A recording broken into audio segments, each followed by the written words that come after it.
Alors, le sujet du jour, vous le savez, on va parler CRM et ERP. Vous voyez que je vous ai fait une petite page d'accroche parce que moi, forcément, j'aime les commerciaux. Et donc, l'idée, c'est qu'en fait, on va voir comment, en connectant votre CRM avec votre ou vos ERP, vous pouvez avoir un ROI immédiat parce qu'on va quand même parler rentabilité, efficacité, tant qu'à faire et des commerciaux plus heureux, parce que des commerciaux heureux, c'est des commerciaux qui vendent plus. Alors concrètement, le temps que mon petit PowerPoint veuille bien se mettre en route, je vous demande 2 petites secondes. Voilà. Le sommaire. Alors voilà les points qu'on va aborder tranquillou. On va voir que CRM, ERP, c'est un petit peu chacun son boulot parce que chaque outil a sa mission, son rôle à jouer dans nos vies, de business. On va revenir un petit peu sur les points de douleur, qu'on a régulièrement, en remontée sur le terrain. Donc c'est des points de douleur que vous devez forcément connaître, hein, que vous avez entendus. On va ensuite rapidement voir que quand on arrive à faire se parler les 2 outils, forcément, le retour sur investissement, il est quasiment immédiat. Et puis on fera un petit tour quand même, pour savoir un petit peu comment ça marche tout ça, quelles sont, on va dire, quelle est la méthodologie, qu'il faut que vous ayez en amont si vous voulez, connecter des outils. Je vous ai fait une petite checklist, hein, avant de se lancer. Elle est non exhaustive, elle peut être complétée, mais c'est vraiment pour qu'on ait tout ça en tête. Et puis après, on fera un petit point questions-réponses où je vous laisserai la parole via, la conversation Teams. Alors concrètement, décidément, il veut pas avancer mon ami. Rapidement pour ceux qui ne nous connaissent pas, parce qu'il y a des clients et aussi des personnes que je connais pas avec nous aujourd'hui. Coban, en fait, on est un outil français. On existe depuis bientôt 15 ans sur le marché. On est avant tout un CRM, voilà, mais un CRM qui est assez complet puisqu'en fait, on a un module vente, donc vraiment le cœur, l'ADN de notre métier, mais également un module marketing, un module facturation, client-fournisseur, un module SAV, service client, ticketing, réclamation, appelez ça comme vous voulez, et un module d'espace client. Pour ma part, pourquoi c'est moi qui vous présente le webinaire aujourd'hui? Moi, je suis chez Coban depuis le tout début de l'aventure et j'ai déployé évidemment beaucoup, de projets avec des connexions avec des ERP divers et variés, plus ou moins compliqués. J'aime pas trop dire que je suis experte, mais allez, on va dire que j'ai un petit peu d'expérience, dans le domaine. Voilà pour les présentations, comme ça on se connaît. Rapidement, on va rentrer dans le cœur du sujet, comme ça c'est fait. CRM, ERP, chacun son boulot. Eh ben oui, effectivement, chaque outil a sa spécialité, son travail, un peu comme nous tous. Et moi, je considère que les connecter quand on peut, c'est un peu bénéficier du meilleur des deux mondes. Concrètement, on va se faire un petit rappel. Alors, pour certains, vous allez dire: «Ah non, mais Estelle, elle nous raconte des trucs, ça va, on est déjà au courant», mais d'autres, c'est pas forcément clair la différence entre les 2. Mais en gros, et c'est vraiment dans les grandes mailles. L'ERP, son boulot, il est là en place en général, en tout cas sur de la PME industrielle, par exemple, il est en place depuis un moment, l'ERP. Il est là depuis très longtemps. Et en fait, son boulot, c'est vraiment à la base de gérer la base des clients et des contacts, on va dire ça comme ça, assez peu les prospects, hein, souvent. La base des articles, des produits que vous vendez, les services que vous vendez. Évidemment, son boulot principal, les factures, les commandes, les bons de livraison. Donc vraiment, on est vraiment dans l'administration des ventes. Parfois ou pas les devis, on en reparlera. Parfois ou pas toute la gestion, du service client, du SAV. Et puis parfois ou pas, hein, donc je continue, toute la partie parc matériel, parc machine, parc camion, bref, tout ce qu'on a un petit peu en connaissance client. Donc souvent l'ERP, il fait tout ça, mais en fait ça, c'est que la partie visible de l'iceberg, j'allais dire. C'est-à-dire que souvent, vos ERP, ce sont des grosses bêtes très puissantes et qui vont aussi gérer, les plannings de production, les plannings machines, parfois une partie comptabilité, de la gestion des frais, de tissus, de matériel, bref, de matière, enfin bref, il y a beaucoup de choses dans un ERP. Ce sont souvent des outils très, très gros et c'est aussi pour ça qu'accessoirement, en changer, c'est souvent compliqué, long, fastidieux et onéreux. Ça, c'est le boulot de l'ERP, d'accord? Coban, mais je dis Coban évidemment parce que je ne vais pas vous vendre un autre CRM, mais le CRM, son job à la base, c'est vraiment d'être là pour les commerciaux. Donc dans le CRM, on va retrouver la base des prospects, la base des clients, tous les contacts avec qui nous, les commerciaux, on traite au quotidien, le pipeline des ventes, c'est-à-dire les opportunités de vente, les gagnés, les perdus, les en cours, les relances et les devis. D'accord? Basiquement, c'est ça. ce que je vous ai pas mis dans ma diapo, c'est que dans certains CRM dont on fait partie, mais c'est pas obligatoire, on va aussi pouvoir retrouver le SAV, donc le service client, et le parc matériel. Donc vous voyez déjà qu'il y a des choses, on commence à sentir qu'elles peuvent potentiellement être des deux côtés. Ce qu'il faut retenir de ça, c'est que chaque outil, il a sa force de frappe. Un CRM ne sera jamais un ERP. C'est pas son job. Si vous me contactez demain en disant Estelle, on aimerait bien mettre notre planning de prod pour gérer nos machines, nanana, je vais vous dire, on s'arrête tout de suite. C'est pas le boulot du CRM. On peut aller très loin sur un CRM, mais ça, c'est pas son job. Et inversement, les commerciaux terrain vous diront, ouais, nous, on a un ERP, alors on en a plus ou moins accès, hein, cet ERP. Et franchement, pour le commerce, c'est vraiment la galère. C'est pas adapté, c'est compliqué, on n'y comprend rien, on l'a pas sur notre téléphone mobile, etc. Donc, vous voyez bien que finalement, si on connecte nos deux outils, on va, ce que j'ai appelé, un peu sous forme de boutade, mais bénéficier du meilleur des deux mondes. Donc, c'est ça l'idée. OK? On avance un peu. Et donc, si on a idée de faire ça, c'est pas anodin. Si vous êtes nombreux aujourd'hui, c'est pas anodin. C'est qu'en fait, quand on fait quelque chose en informatique ou ailleurs, c'est qu'il y a un point de douleur ou des points de douleur auxquels on veut répondre et auxquels on veut apporter une solution. Les points de douleur, je vous en ai mis quelques-uns, mais honnêtement, j'aurais pu vous faire une liste à l'après-vert. Mais voilà les points de douleur qu'on a quand on est commercial sur le terrain ou parfois quand on est ADV. Alors, les points de douleur, souvent côté commerce, c'est j'ai pas d'infos ou j'ai pas assez d'infos. Alors, c'est quoi? C'est quand que mon client il a commandé pour la dernière fois. C'est quoi son mix produit? Moi, je sais pas. Alors, évidemment, je connais mon client, j'ai à peu près en tête ce qu'il commande, etc. Mais honnêtement, si vous êtes comme moi, à un moment donné, le cerveau, il est un peu limité, il n'y a pas tout dedans. Je sais plus ce que commande mon client, c'est quoi les produits. Est-ce qu'il avait commandé l'année dernière et il n'a pas commandé cette année? Voilà, j'en sais rien. Est-ce qu'il y a des réclamations en cours avec ce client en ce moment? Et parce que moi, quand je vais me pointer chez lui, s'il me crie dessus parce qu'au niveau du service client, on n'a pas répondu, ça va être compliqué de vendre pour moi. Voilà. Si j'ai un parc machine, moi, je ne sais pas ce qu'il a comme machine quand je vais chez lui. Voilà, donc je suis obligée de demander, etc. Ça, c'est gros point de douleur des commerciaux et ça remonte tout le temps. D'accord. Le deuxième point de douleur, il est important, c'est la double saisie. C'est je suis dans mon CRM ou je suis dans un fichier Excel parce que je n'ai pas encore un CRM. Je vais faire un devis ou je vais noter des contacts, etc. Donc, je les note d'un côté. Et puis, quand je reviens au bureau, faut tout que je ressaisisse dans mon ERP. Ou, presque pire, allez, on va le dire comme ça, je suis obligée de tout envoyer par mail à l'ADV, donc ma copine de l'ADV, qui est mon doublon, hein, qui, elle, doit tout ressaisir dans l'ERP. Double peine, d'accord? Donc ça, c'est souvent, ça va être sur des contacts, ça va être sur des devis, sur des commandes, sur des adresses, etc. On saisit à deux endroits, voire à encore plus d'endroits, d'accord?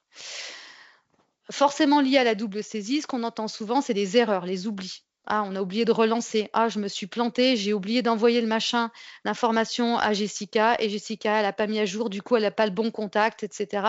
Pas la bonne date de livraison, bref. Voilà, erreur, oubli, souvent liée au fait qu'il doit y avoir une double saisie et que l'erreur est humaine et qu'on oublie de faire des choses. Le quatrième point de douleur, on l'entend, et là, on l'entend à tout niveau de l'entreprise. Ce n'est pas que les commerciaux qui nous disent ça, c'est nos données, elles sont périmées, nos données, elles sont éparpillées, nos données, elles sont incomplètes. J'ai pas le contact du dirigeant, j'ai pas le contact facturation, je ne sais pas à qui je dois envoyer la facture. Ah si, je les ai, mais sur mon téléphone. Ah oui, mais alors moi, ma copine de l'ADV, quand elle doit envoyer une facture depuis son ERP, c'est assez rare qu'elle aille fouiller dans mon téléphone. Voilà, tout ça, c'est du point de douleur. Tout ça, on résume, hein, c'est de la perte de temps, hein. Globalement, c'est un peu ça le problème. Et puis côté commerce, alors et le commercial lui-même et le directeur commercial, je veux dire, ou la directrice commerciale, c'est la vision. On n'a pas vision de ce qu'on a dans le pipe. On ne sait pas qu'est-ce qui pourrait tomber et quand. On est incapable de scorer nos clients. Nos clients, ils ont tous le même niveau, alors qu'on a des clients peut-être plus importants, plus sensibles, qui rapportent plus à l'entreprise, etc. Tout ça, on ne sait pas. Alors souvent, on a une espèce d'énorme liste de devis dans le RP. Mais alors, quels sont ceux qui sont complètement obsolètes et qu'il faudrait dégager? Quels sont ceux où il faudrait qu'on relance? On ne sait pas. Voilà. Donc, c'est pas qu'on pilote à vue, mais un peu quand même. Voilà. Alors, des points de douleur, je peux vous en rajouter, 800 000, hein. On peut y passer la journée, c'est pas l'idée. C'est vraiment ceux qu'on retrouve, bah, le plus souvent et en fait, déjà ceux-là, bah, quand même en 2025, on se dit: «Mince, c'est quand même embêtant qu'on en soit encore là». Donc ça, je voulais vous en faire part. J'espère que ça parle à certains d'entre vous. Alors en fait, j'espère. Non, je devrais pas dire ça comme ça, mais si vous êtes là, voilà, je pense que c'est parce que ça parle à certains d'entre vous. Donc on se doute bien que du coup, si on arrive à faire se parler nos 2 outils, ben, on risque d'avoir un ROI immédiat. C'est embêtant quand même, hein. Voilà. Alors c'est quoi les bonus, les effets qui se coulent, comme dit ma génération, de la connexion entre le CRM et le RP? Ben, la première, la premier gros avantage, c'est pour mon commercial, parce que moi je pense toujours à lui en premier, mais c'est plus global. C'est une vision un peu plus 360 de mon client. Si j'arrive à avoir sur mon CRM un certain nombre d'informations qui aujourd'hui ne sont que dans le RP, d'accord? Les commandes, les factures, les réclamations, le parc machine, d'accord? Si j'arrive à avoir tout ça dans mon CRM et qu'au moment où j'arrive chez mon client ou au moment où je l'appelle, d'accord? On n'est pas obligé de se déplacer. J'ai cette vision globale de sa vie avec nous, on va le dire comme ça. Ben forcément, et même en mobilité, la connaissance client fait que je vais être déjà plus percutant. Pas besoin de fouiller, pas besoin d'aller chercher l'information. Ah, j'étais pas au courant que. Terminé. D'accord? Premier effet qui se coule. Le deuxième, pour entrer un peu plus précisément, c'est immédiatement une vision claire, précise, datée, chiffrée, scorée du prévisionnel des ventes. D'accord? Si on arrive à faire en sorte que dans le CRM, j'ai mon ou mes pipelines de vente à jour avec les bons montants, les bonnes dates de décision, etc., forcément, en termes de prévisionnel de vente, on n'est plus dans la grosse liste de devis où on ne sait plus du tout où on en est, mais on est dans quelque chose de clair, précis, daté. Ok. Petit bonus, ça permettra aussi de se dire, est-ce que finalement il n'y a pas des devis, par exemple des petits devis, pour lesquels on pourrait demander à notre CRM d'automatiser la relance, puisqu'on en a une vue claire à partir de là, qu'est-ce qu'on en fait? D'accord? Évidemment, moi, c'est un des bonus que je préfère, c'est la collaboration renforcée. Depuis 13 ans que je fais ce job, j'entends trop souvent les ADV qui sont, alors très souvent, bon, des filles, mais je trouve que c'est comme ça, mais peu importe, mais qui sont très souvent des gens extrêmement motivés, extrêmement consciencieux, faire beaucoup, beaucoup de travail en double ou en triple saisie et devoir rappeler les commerciaux pour les informer, devoir faire un WhatsApp au commercial pour l'informer, etc., etc. Ça, quand on connecte les outils, toute cette perte de temps tellement mais chronophage et inutile, on la gomme. Alors, la perte de temps dans une entreprise, il y en a toujours, hein, on est bien d'accord, mais en tout cas, on la gomme au maximum et ça veut dire qu'on va pouvoir mieux faire collaborer les équipes, le commerce, l'ADV, mais pourquoi pas le marketing, le DAF, etc. Ok. Alors attendez, je vous fais une petite pause que j'ai des gens qui arrivent. Je ne voudrais pas qu'ils restent punis en dehors de la salle. Hop, je les autorise. Excusez-moi. Voilà. Quatrième effet qui se coule, effet bonus, ben, évidemment, c'est que du coup, on a des données qui arrivent dans notre ERP, mais qui sont issues du terrain. C'est-à-dire que nos fameux contacts qui sont depuis 25 ans dans le RP, ou si ça se trouve, la personne, bon, bah, elle est partie à la retraite hein, depuis le temps, et ben là, on inverse la tendance, c'est-à-dire qu'on va récupérer les informations de nos commerciaux qui sont aujourd'hui dans une entreprise normalement constituée, les personnes qui connaissent le mieux les clients, les contacts et qui sont le mieux à même de récupérer des mails, des téléphones, des ce que vous voulez, des fonctions, d'accord, à jour et ben, de bonne qualité. Alors évidemment, il faut qu'ils fassent l'effort de le faire, c'est un autre débat, mais quand on leur explique tout l'intérêt qu'il y a derrière, euh, en général, ils le font. Voilà. Donc ça, c'est super. Et évidemment, mes petites données issues du terrain qui sont complètes, à jour, centralisées, etc. Évidemment, je ne peux pas m'empêcher de vous dire que le dernier effet hyper positif de tout ça, c'est que nos amis du marketing qui travaillent avec nous, main dans la main, avec nous les commerciaux, eh ben, ça veut dire que d'un seul coup, ils sont capables d'avoir dans un outil CRM non seulement des données à jour, de qualité, voilà, tout ce que vous voulez scorer, plus toutes les informations de vente, d'accord? Et ils vont pouvoir nous mixer tout ça en ayant des bonnes données pour appuyer notre travail sur le terrain, notre travail de commercial. C'est le job du marketing. Aller chercher des leads qualifiés, aller faire de la vente additionnelle ou aider de la vente additionnelle sur des clients, etc., etc. Donc voilà, tout ça, ben, rapidement, on se dit: «Waouh, c'est trop bien». Alors, je confirme, waouh, c'est trop bien. Évidemment, vous vous doutez qu'on va avoir un peu de job avant d'y arriver, mais on voit tout de suite que le jeu en vaut la chandelle. Pour parler un peu chiffres, je vous ai préparé, une petite diapo avec des chiffres. Alors, ne les prenez pas pour argent comptant, voilà, on sait tous les uns et les autres que selon l'entreprise, selon la quantité de points de douleur que vous avez à régler, et cetera, ces chiffres sont discutables, mais quand même, ce sont des chiffres globaux, c'est pas des chiffres Coban, hein, que vous allez retrouver, dans la littérature autour de ce sujet-là, et je trouve qu'ils sont intéressants parce qu'on a tout de suite un ROI qui est mesurable et qui est important. Voilà. Des fois, on met en place des outils, des trucs, on se dit, ouais, c'est bien, on a un petit peu gagné, c'est un peu mieux qu'avant, etc. Là, quand on connecte les deux, l'effet waouh, il est assez rapide et fort. Globalement, on dit dans la littérature que le ROI global, en mesurant tout ce que ça nous a apporté, voilà, sur la connexion entre un CRM et un ERP, c'est 400%. Alors, on se dit, waouh, Estelle, elle nous vend du rêve.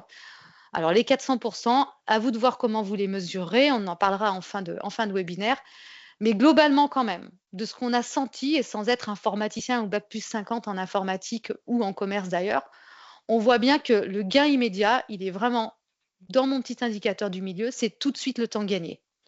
Toutes ces doubles saisies, tous ces échanges d'informations, et cetera, qui font qu'en moyenne, on considère que ça fait gagner à une entreprise PME 3 jours par semaine. Alors, encore une fois, hein, moi j'ai des clients qui sont là d'ailleurs aujourd'hui et d'autres qui sont pas là, c'est ce que je vois.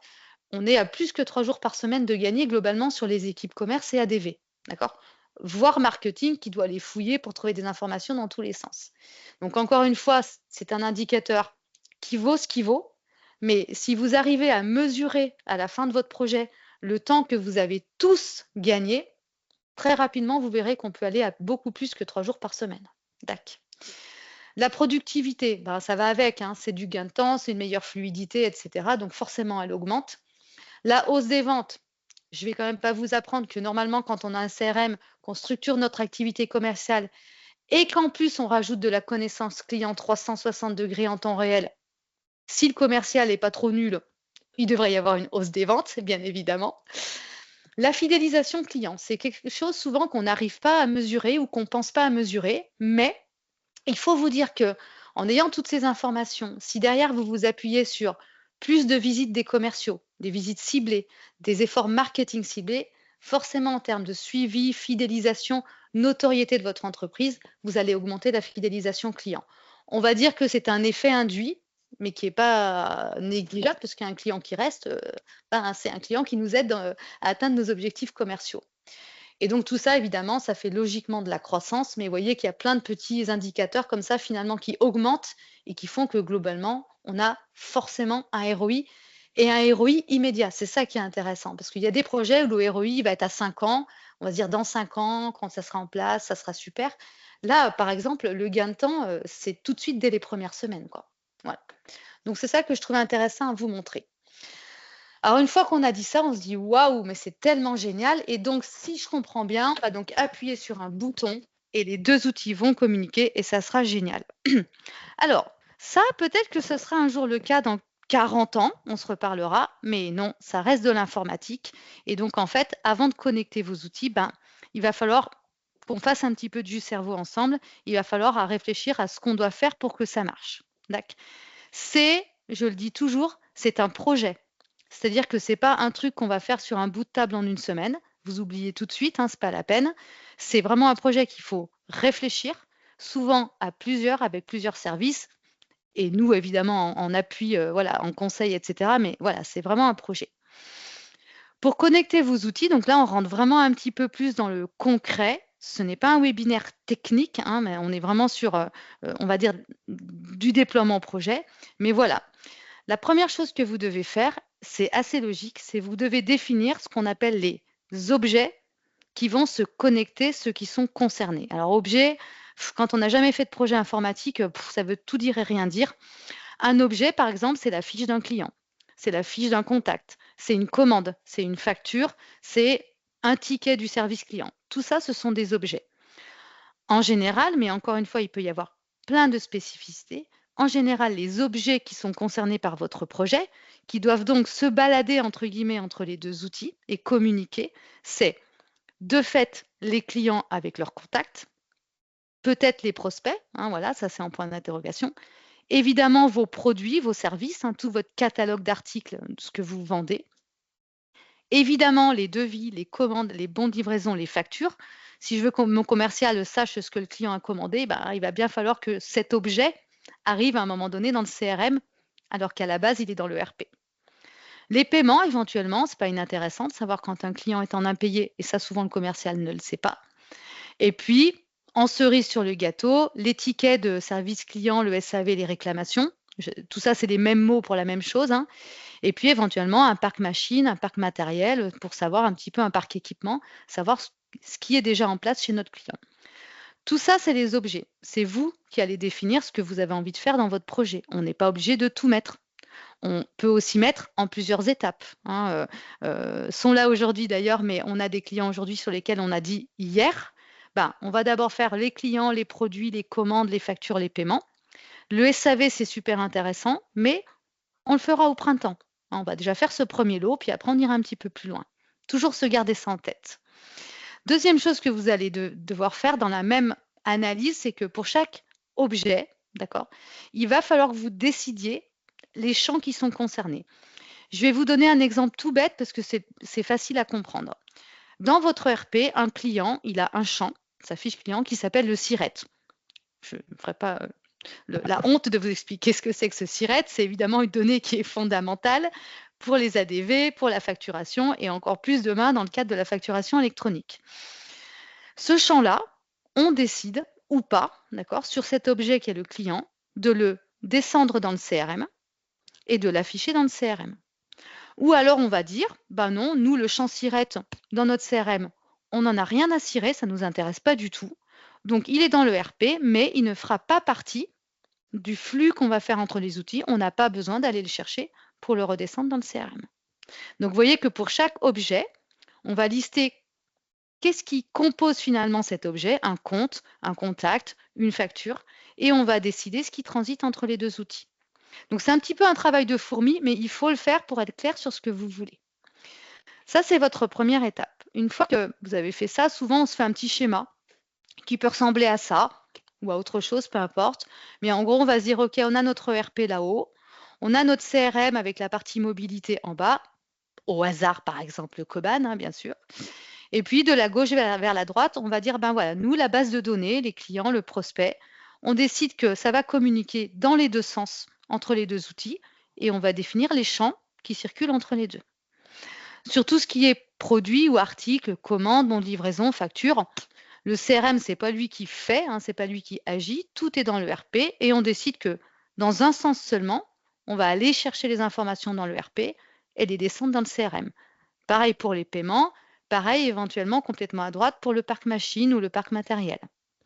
Et puis au milieu, il y a toujours ces points de friction. Alors, friction ne veut pas dire qu'il y a que c'est infaisable, mais ce sont des points où on a une attention particulière au moment des projets. C'est qu'est-ce qu'on fait pour les devis? Un devis, logiquement, ça peut être fait dans un CRM, c'est un outil de commerce, mais en même temps, ça peut être fait dans un ERP. Comment on décide de fonctionner? Une réclamation client, un SAV, d'accord, un service client, pareil, ça pourrait être créé dans le RP, géré dans le RP déjà, mais en même temps, il y a un module dans le CRM qui permet de le faire et qui permettrait à nos commerciaux de remonter des problèmes de terrain. Comment on fait? Voilà. Donc, il y a toujours une solution, mais ce sont des points où on va se poser pour réfléchir à comment on veut que ça fonctionne. Voilà. Donc, le petit schéma, vous pouvez le garder et vous en faire un autre. Une fois qu'on a défini tout ça, il y a deux notions sur lesquelles vous serez obligé de vous poser. Je vais vous les traduire en langage quotidien. Il n'y a pas besoin d'être informaticien vraiment pour comprendre. Mais c'est la notion de maître-esclave. Donc, ça fait toujours rire quand on n'est pas du métier de l'informatique, mais voilà.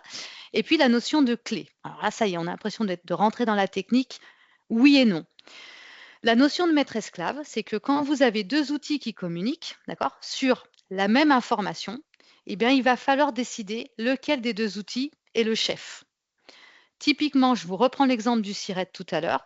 On va décider que le SIRET est un champ des clients qui transitent entre les deux outils, mais on va décider que le maître, dans le cas du SIRET, c'est le RP. Le SIRET sera donc saisi dans le RP, validé dans le RP, éventuellement modifié dans le RP si on s'est trompé. Il va descendre dans le CRM, mais dans le CRM, on aura interdiction totale d'y toucher. On hérite de la donnée, elle sera en consultation, on va le dire comme ça, mais voilà. Typiquement dans ce cas-là, sur la fiche d'un client, sur le champ SIRET, le maître, c'est le RP, l'esclave, c'est le CRM. C'est un travail qu'il faut faire parce que sinon, vous allez vous retrouver avec des données. On va changer le SIRET pour une raison X ou Y sur le RP. Puis le commercial, il se dit, tiens, je vais changer le SIRET. C'est un exemple comme un autre. Donc ça remonte dans le RP, ça vient écraser. Ah bah non, c'est toujours pas bon dans le RP, je le rechange. Là, en termes de perte de temps et de données, on est pas mal, hein. Donc de toute façon, c'est des choses qu'il faudra écrire. La notion de clé, elle est un petit peu liée à tout ça. C'est qu'au moment où vous allez dire, ben tiens, il y a un client qui a été mis à jour dans le RP, je vais redescendre une partie des informations dans le CRM. Le CRM, encore faut-il qu'il sache de quel client on parle. Et pour identifier un client, eh bien, on dira la clé, voilà, pour identifier ce client et savoir que c'est la SARL Tartampion, ça sera le SIRET, ça sera son code dans le RP ou ça sera autre chose. Donc, on sera obligé pour chaque objet de dire voilà l'information dans le RP ou l'information dans le CRM qui définit l'unicité de cet objet et voilà comment mes deux outils le reconnaissent. Parce que ce qu'il faut garder en tête, c'est que les deux outils sont bien plus bêtes que nous.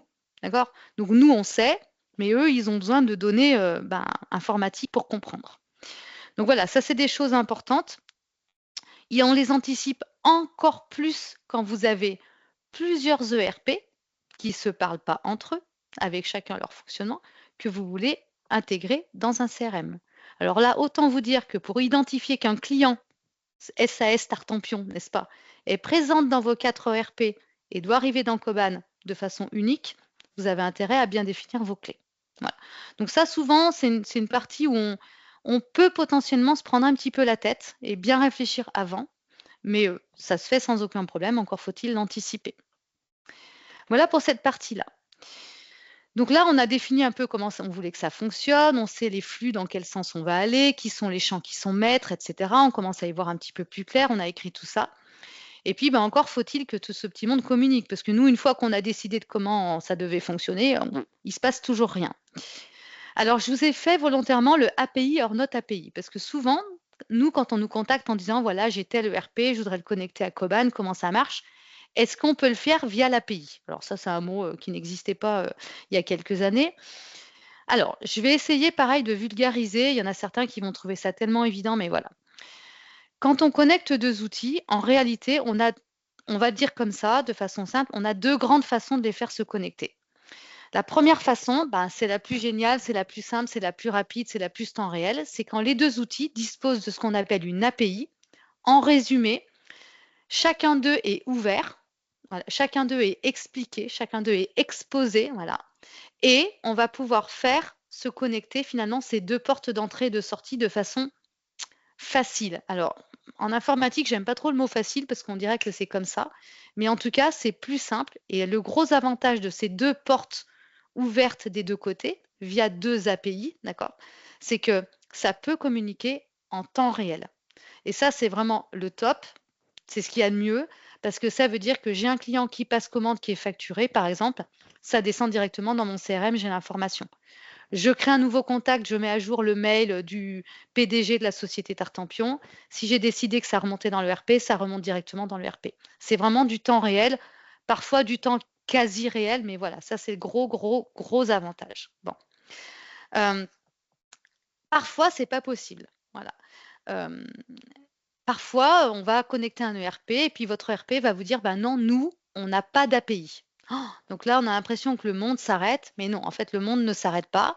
Ça va être un peu moins pratique, un peu moins temps réel, mais c'est complètement faisable. On a plein d'ERP sur lesquels on fonctionne comme ça. Et dans ce cas-là, comment on va fonctionner? Eh bien, en schématisant, l'ERP, toutes les nuits, 2 fois par jour, 3 fois par jour, après, voilà, c'est des choix, hein, va exporter de lui-même, on va le dire comme ça, des fichiers, comme si on faisait un export sous fichier Excel. C'est un format un peu différent, mais c'est ça l'idée, des nouveaux clients créés, des clients qui ont été mis à jour pendant la nuit, des nouvelles factures, des nouveaux tickets du SAV. Donc, il va sortir ces fichiers-là, un fichier par objet, et il va venir les déposer dans ce qu'on appelle un FTP, en gros, un gros répertoire, d'accord, qu'on lui met à disposition et qui va venir alimenter, par exemple, toutes les nuits. Le CRM, lui, va faire exactement le contraire, c'est-à-dire que toutes les nuits, à des heures précisées, il va venir chercher les fichiers de l'ERP et il va les importer. Nous, les utilisateurs, on est d'accord, on ne fait rien, hein, tout ça, c'est automatique. Donc, ça fonctionne très bien. Mais vous voyez que forcément, il y a une histoire de j'exporte, je dépose et après je viens importer qui est moins fluide qu'avec l'API et qui du coup ne peut pas se faire en temps réel. Vous ne pouvez pas demander à un ERP toutes les minutes de vous exporter un fichier pour le déposer. Ça n'a pas de sens. Donc en général, on choisira une fréquence 2 fois par jour, 3 fois par jour, toutes les 2 heures, voilà. Et puis on mettra en place cette fréquence. Donc ça fonctionne très bien, mais voilà, c'est moins temps réel. C'est la principale contrainte, on va dire. Je vous ai mis une troisième possibilité, celle-là, en tout cas chez nous, on l'a avec le logiciel ERP que vous connaissez sans doute qui s'appelle Sage. On a, nous, une connexion presque native avec Sage, on va le dire comme ça, où là, c'est un système encore un petit peu différent, on vient vraiment, entre guillemets, hein, rentrer dans Sage pour venir chercher les informations et les remonter dans Koban, sur du temps réel, mais avec encore une autre façon de fonctionner. Voilà. En gros, on résume, l'API ou la partie extension à droite comme avec Sage, c'est du temps réel, ça va vite. Le FTP au milieu, quand on n'a pas le choix, c'est une très bonne solution qui fonctionne bien, mais qui nécessite une fréquence de synchronisation moins temps réel. Voilà. Dans les deux cas, c'est possible, c'est la bonne nouvelle. Voilà un petit peu pour vous expliquer les grandes lignes, ce qui fait que le jour où on vous dit mais est-ce que tu veux passer par l'API ou comment tu veux faire, au moins vous saurez à peu près ce que ça veut dire. Avant de vous lancer, il y a quand même des questions à se poser. D'accord. La première, finalement, elle concerne quand même beaucoup votre ERP. Est-ce que votre ERP a ou pas une API? D'accord. Oui ou non? D'accord. Si oui, est-ce qu'elle est accessible? Est-ce qu'elle est gratuite? Est-ce qu'on peut venir est-ce qu'il y a une documentation, etc. Mais en gros, est-ce qu'elle est vraiment utilisable? D'accord. Et sinon, du coup, pas d'API, donc on repasse sur notre FTP. Est-ce que votre ERP fournit bien la possibilité non seulement de faire des exports, certes, mais des exports automatisés et des exports différentiels? Hop, là c'est le moment où vous allez vous dire, oh là là, Estelle, elle est vraiment experte dans son métier. Non, vous allez voir, c'est très simple. Un export différentiel, pour bien vous comprendre ce que ça veut dire. Vous avez un ERP, vous allez voir tout de suite comprendre le truc. L'ERP, il est installé depuis 25 ans dans votre entreprise. Ça fait 25 ans que vous facturez et en plus, vous faites beaucoup de factures. Imaginons que vous vendiez des paires de chaussettes. Allons-y, d'accord? Vous imaginez le nombre de factures depuis 25 ans. Si votre ERP vous dit, ah oui, oui, non, mais nous, on peut complètement exporter des factures, pas de problème. Par contre, quand on exporte, c'est forcément toutes les factures. Vous imaginez que donc 2 ou 3 fois par jour, l'ERP va exporter toutes les factures depuis 25 ans, je vous laisse imaginer la tête du fichier, pour venir déposer donc cette espèce de mastodonte de fichiers sur un répertoire que le CRM va devoir importer toutes les 2 ou 3 heures. Je vous le dis tout de suite, on oublie. C'est juste ingérable. Ce sont des tailles de fichiers. Ce n'est pas possible de les gérer. Déjà, essayez de les ouvrir en Excel. Vous allez voir, vous mettez Excel en PLS directement. Donc, il faut vraiment que dans le cas où il n'y a pas d'API, on puisse récupérer sur le FTP, sur le répertoire, des exports des différents objets automatisés pour qu'il n'y ait pas quelqu'un chez vous qui doive faire les petits exports tous les jours, hein, on va éviter ça aussi, et différentiel, c'est-à-dire je ne veux que les factures, par exemple, qui ont été créées depuis hier. Je ne veux que les clients qui ont été créés ou modifiés depuis hier. Là, tout de suite, on est sur des fichiers beaucoup plus petits et évidemment très faciles à exporter et importer. Donc cette notion de différentiel est importante. Je vous rassure tout de suite, il y a 25 ans, vous m'auriez demandé ce que ça voulait dire, je vous aurais dit, alors là, j'en sais rien du tout. C'est pour ça que je vous l'explique. Ça, c'est la partie ERP, parce que vous avez bien compris que si votre ERP vous dit, j'ai pas d'API, on ne peut pas exporter, bref, bon, le projet, j'ai envie de vous dire, il est mort dans l'œuf, hein.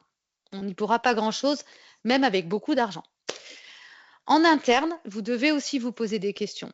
Tout ça, c'est un projet. d'accord? C'est un projet qui demande du temps et c'est un projet qui ne fonctionnera que si vous avez bien fait en amont toutes les étapes que je vous ai montrées. Les objets, les champs, quels sont les champs qui sont maîtres, esclaves, blablabla. Tout ça, c'est du boulot, hein, quand même, l'air de rien. Donc, posez-vous toujours la question de quels sont les services chez nous qui sont concernés par ce projet, qui vont être impactés. C'est bien d'aller leur demander pourquoi ils souffrent, à quel moment ils souffrent et comment on peut les aider. Est-ce que notre projet répond à ça ou pas du tout? Sinon, ne le faites pas, hein, voilà. Euh, le commerce, l'ADV, la DAF, responsable commercial. Est-ce que vous avez besoin d'un accompagnement pour cadrer le projet? C'est-à-dire, est-ce que la personne que vous allez mettre sur ce projet, elle se sent, en son âme et conscience, de gérer le projet? C'est du boulot, c'est du temps. C'est du temps avec le prestataire de l'ERP, avec le prestataire du CRM, avec les services concernés. Si vous n'avez personne qui a du temps pour ça, ne faites pas le projet. Ou alors payez quelqu'un pour gérer le projet à votre place. Il y a des prestataires, des consultants qui font ça super bien. En plus, c'est leur job. Donc, c'est super. Ils vont détecter les loups et les contraintes, même mieux que vous. D'accord? Mais en tout cas, prenez quelqu'un qui est compétent, qui a du temps, ou faites-vous accompagner. Franchement, c'est top. D'accord? Il faudra rédiger à un moment donné un cahier des charges, on va le dire comme ça, de comment on veut que ça fonctionne. Sinon, on part un petit peu à l'aventure sans savoir où on va. Et puis, notez-vous quels sont les ROI, donc les retours sur investissement que vous voulez atteindre. On n'est pas obligé de faire du bac plus 50 encore une fois, mais si on est allé voir notre service ADV qui nous a dit, ben nous, tu vois, moi, Jessica, par exemple, ben, je passe 5 heures par semaine à tout ressaisir, ben, voilà un ROI qui va être très facile à mesurer. C'est-à-dire qu'à partir du moment où la passerelle, elle sera en place entre les deux outils, un mois après, on ira voir Jessica, ou même avant si vous voulez. Jessica, c'est quoi le temps que tu passes aujourd'hui à tout ça? Ben, c'est génial, j'y passe plus qu'un quart d'heure parce que des fois, il y a des petits ajustements, tout ça, mais voilà, fini les 5 heures. Ben, vous calculez, vous multipliez par le salaire de Jessica chargé, machin, vous avez votre ROI, hein. Pour le coup, pas besoin d'avoir fait masterclass. Voilà. Et puis ensuite, eh ben voilà, reposez-vous sur les données qui doivent être partagées, dans quel sens, les flux, tout ce que je vous ai posé avant. Mais ce que je voulais vous dire là, c'est que souvent, on commence par la troisième partie. Qu'est-ce qu'on voudrait faire, les factures, les machins, on essaie d'imaginer le schéma. Mais franchement, gagnez du temps, allez voir d'abord votre ERP. Encore une fois, si rien n'est possible, ben, vous allez travailler pour rien. D'accord. Donc ça, c'est des petits conseils, bon, hein, voilà, qui sont un petit peu liés à notre histoire parce qu'on l'a vécu. Voilà. Alors, j'ai quasiment fini, promis, vous voyez, j'ai débordé sur midi comme d'habitude. Je réponds tout de suite à Emmanuel. Emmanuel, oui, bien sûr, vous aurez le PowerPoint après le webinaire et vous aurez tous également le replay si vraiment le soir au coin du feu, vous vous dites, oh, il y en a marre de regarder toutes ces séries américaines, vous pourrez même re-regarder le webinaire. Donc, c'est super. Ce que je voulais vous dire, c'est que on vous propose, pour ceux qui sont intéressés, hein, bien évidemment, un rendez-vous, d'accord? Donc, vous aurez le lien directement dans le webinaire, vous aurez le lien en ligne. Si vous souhaitez réserver un rendez-vous, alors avec moi, c'est très pompeux. Ça peut être avec moi, mais ça peut être avec un autre chargé de projet qui a aussi l'expertise connexion CRM, ERP, bien sûr. N'hésitez pas. Prenez rendez-vous si vous avez un projet, d'accord? Et du coup, si vous voulez bien appliquer directement mes conseils, c'est ne prenez rendez-vous que si vous avez validé en amont auprès de votre ERP qu'une connexion sera possible via API ou via export de fichiers. Sinon, ça va être chouette, on va se parler pendant une demi-heure, mais on sera tous frustrés parce qu'il ne va rien se passer. Voilà. En tout cas, n'hésitez pas, vous pouvez prendre rendez-vous avec nous. C'est complètement gratuit, bien évidemment. L'idée, c'est vraiment un échange pour voir un petit peu voilà, où vous en êtes, quels sont les pièges peut-être à éviter, les choses à vérifier, comment un projet ça peut se passer, combien de temps ça peut prendre, etc. Dans la conversation, Léa, ma collègue, vient de vous mettre le petit lien pour prendre rendez-vous. N'hésitez pas.